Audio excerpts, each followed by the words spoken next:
back to Retrieving Sanity, the podcast. Host Keegan, and this is your podcast for all mental health, addiction, recovery issues, and topics. Oh boy, that was an awesome episode. Um, Pardon me, little burp. So I'm getting more comfortable with live streaming, with the guest and with the camera and microphone and everything, and also the pressure of just being online.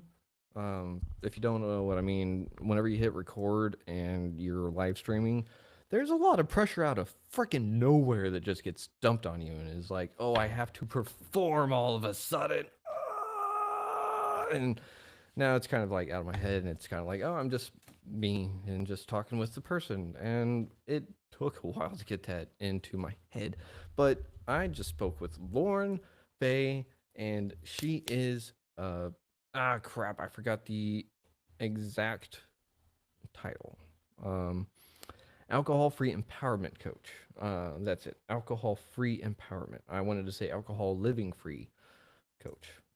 So it's one of those things that I wish I didn't hit my head as much as I did in the past and drink as much, but I can't really undo either of those. So it's kind of where we're at. But that was an awesome conversation. It's one that I can't wait to have the follow up for because it is something that is very much needed, having the relatable conversations of saying like, hey, this is where I was at, this is what I was doing, this is the things that I was struggling with, this is where I'm at now, these are the things that are helping, this is how I help other people. That's the kind of stuff that I love having on the show. And um there's something in my brain that just kind of clicked lately whenever it comes to podcasting. I don't know what it is, and I'm just going to let it flow, let it ride because whatever it is, it's working. And all I can say is that, CoStar actually said, what did CoStar today? I know everyone's out there like, oh, he's got CoStar. He is into that astrology horoscope BS, and it's like, and it's like it can tell me interesting things, and if I don't put stock in it, then it's like, okay, like, and like, cool. And if it actually lines up with the day, it's like, oh yeah, that's kind of cool. Like, look, coincidence. And it says you are changing. It's scary. And that's, I mean, literally, I've been talking about being the spider that's molting lately. And speaking with Lauren, that's exactly what it felt like. Was just I just shedded another skin, and her story is all about molting the skin of a spider and stuff, because it's going through painful transformations. It's going through slow transformations. It's going through uh, essentially like for her saying that her identity was tied to alcohol drinking and stuff. I can totally relate to that and understand that. And that is some scary shit. So it's one of those things that I'm glad that she was able to beat it and has been alcohol free since 2018. And it's one of those things that I'm just glad that she does what she does because she's helping out who knows how many people, because every person that she helps in some way, shape, or form can potentially help out someone else. And it just goes on and on and on and on and on and on. Now, it doesn't have the same impact as if she were to do it herself. Maybe, maybe not. That's the thing, is that there's no way to know about any of these possibilities, probabilities of I helped this person and they're never going to be grateful, or I helped this person and blah blah blah blah. And you never know what's going to happen with someone, especially ourselves. Like, we like to think that we know us pretty well, but us in here don't know us over here sometimes, and that's the scary part. But don't don't take that too serious. It's okay.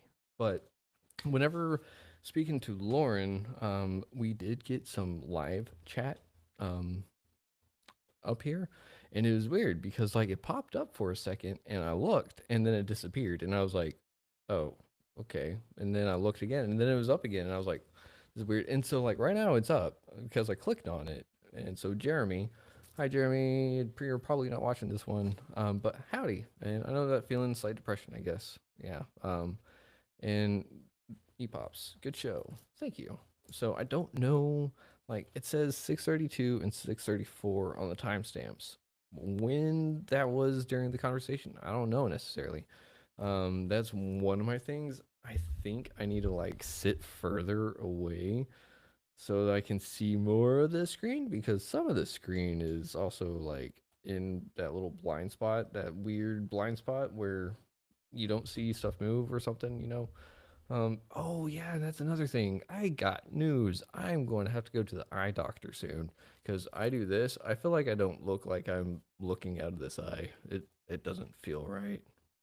Like it's not that things are blurry necessarily, but something's not right. It's very strange. It's scary. I don't know.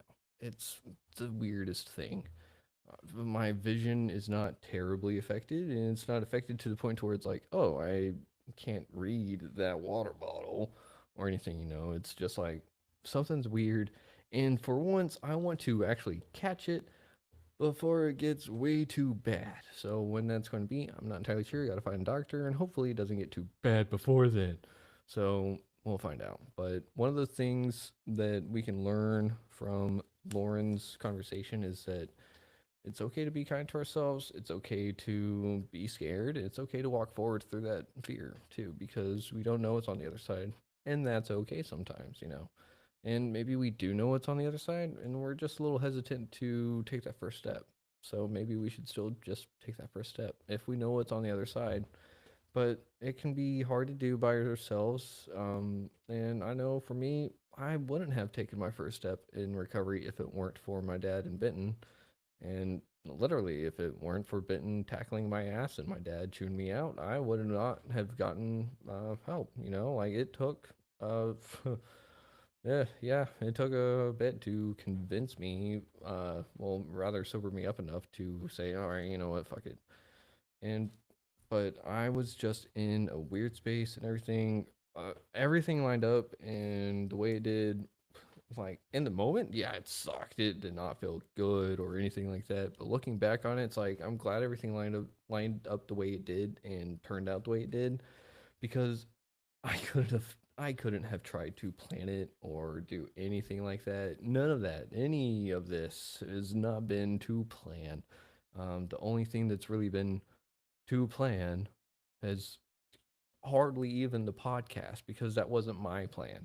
That was a brain baby, baby seed planted in my head while I was at rehab by someone not of this world. And if you have to ask what that means, just go to the website and read the about the podcast. I don't want to talk about it again. It's not that I don't want to talk about it again. It's just that I've talked about it before. And it's like, oh, why don't you talk about it before? Because I don't want to. Because guess what? I got to go get groceries. So I'm going to go adult a little bit.